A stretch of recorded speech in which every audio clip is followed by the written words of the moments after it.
Good Monday, everybody. My name is Jewel, and this is J7409 Weather. Today is Monday, the 27th of January, 2020. Another day, another 25 cents from YouTube.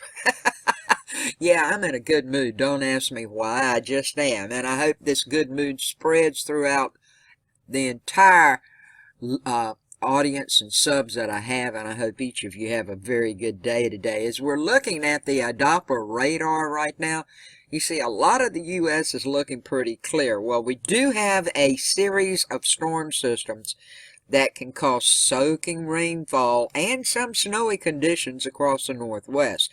Now, snow should spread into the northern Rockies with light wintry weather in parts of the plains today into tomorrow, and that lake effect snow is still going to hang around. Also, for the lake effect snow in those areas, it's going to be in the north central Appalachians where some snow showers could stick around through tonight. I've got this and much more. Also, something about the January thaw, all coming up on. Now, as we take a look at the NAM map, courtesy of Tropical Tidbits, you're going to see some snow. Most of this should be light, except in one portion around the Oklahoma-Kansas border. I'm going to tell you all about that. Also, we do have a chance. This is looking like rain this morning around the Appalachians and the North Carolina-Tennessee border, say for Asheville, Gatlinburg. It's going to go up through the Appalachians. I'm going to turn this on and just let it roll for you. First, let's start out in the Pacific Northwest to the northern Rockies. It should remain downwind of this active jet stream pattern as Pacific moisture associated with multiple upper-level disturbances and surface fronts. They're going to push through the first half of this week, folks. Now, the coastal ranges and valleys of the Pacific Northwest could see some locally heavy rainfall above 3 inches through Wednesday morning. Higher elevations, of course, the Cascades, should see snowfall amounts, and they could be over a foot, while the northern Rockies and Wind River Mountains and the Tetons may see snow approaching a foot in the higher elevations. Now, an upper-level disturbance diving southeast from the Pacific Northwest will generate precipitation across the Great Basin and central southern Rockies through this morning. Then it's going to be followed by high plains, followed by the high plains this evening as this low pressure system develops. But by tomorrow morning, Tuesday, rain showers and some thunderstorms will engulf much of the central and eastern Texas area, but a wintry mix of snow and freezing rain is possible for the Texas Panhandle and portions of Oklahoma northward into the Central Plains. Now, snow and freezing rain amounts will generally be light, but could still lead to slick travel conditions in spots. Now, due to a couple of cold fronts associated with this low pressure system, high temperatures for tomorrow could be more than 20 degrees colder than today across Oklahoma and West Texas.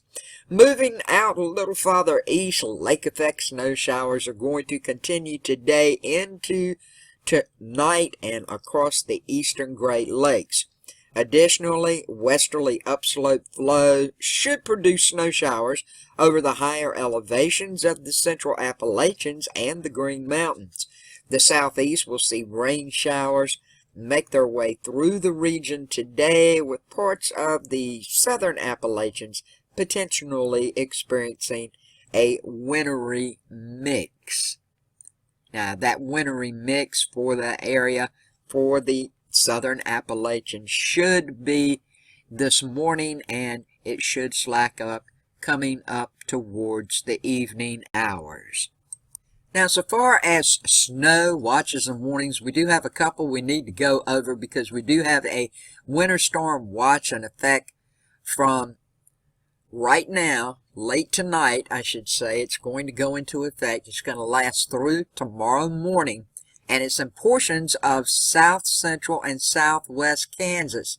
You guys could get anywhere from 4 to 9 inches of snow. Now, the heaviest amounts are expected near the Oklahoma border from late tonight through tomorrow morning. And this storm is expected to impact the morning commute to work and school for tomorrow morning.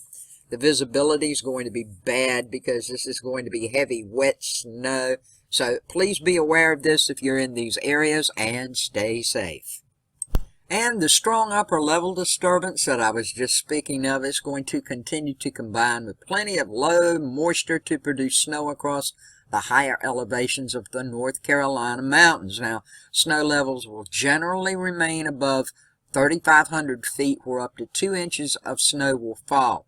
Elevations above 4,000 will likely see 2 to 5 inches or more, especially across the Smokies, Black Mountains, and the northern mountains such as Beech Mountain. And the snow will taper off and become light through the overnight, mainly be confined to the northern mountains near the Tennessee border by daybreak tomorrow. Now, this does include places like Banner Elk, Newland, Highlands, Waynesville. You can see all the areas right in here. Also, this is for Asheville. You may see some snow. Also for Gatlinburg, Tennessee. Now, snow is expected in the totals of up to 2 inches, once again around 3,500 feet, 2 to 5 inches or more above 4,000 feet. And this is a winter weather advisory in effect until 7 a.m. tomorrow morning if you are in these areas. So please be aware if you got to be out and about early tomorrow in these areas. If any of you would like to follow me on my weather group in Facebook or on Twitter, all you have to do is click Show More down below. You will find where you can find a link to go over and join. We'd love to have you with us over on our Facebook weather book and following us on Twitter and all that good stuff, okay? We're looking at the categorical outlook for severe weather today. While we do have some scattered thunderstorm activity that may impact a few areas of the U.S., mainly this evening into tonight across the southern plains, the risk for severe storms are not there, folks. This will just be rain. By tomorrow, we do have, well, today also we have some down for the western coast of Florida, as you can see. But none of these should be severe, but there is a chance you could have a thunderstorm pop up. Also over in the northwest around the coast of Washington State and Oregon. This rain is going to proceed on over, and we will be getting some rain probably at some point up and down the coast from at least probably say Norfolk, Virginia, all the way down into Georgia. Now, let's check out all about the January thaw. Once we've all had a good cold soaking, the next thing to look forward to is the January thaw. And the January thaw is a real thing. The actual coldest time of the year in the northern hemisphere in North America is the last week of January, the first week of February. And every single year, it seems, there is a period in that window where there is a warming from the average. The January thaw is defined as temperatures coming about 6 degrees above the seasonal average for a period of about 3 days. And so the January thaw does occur. But another thing's happening at the same time, and part of this may be psychological.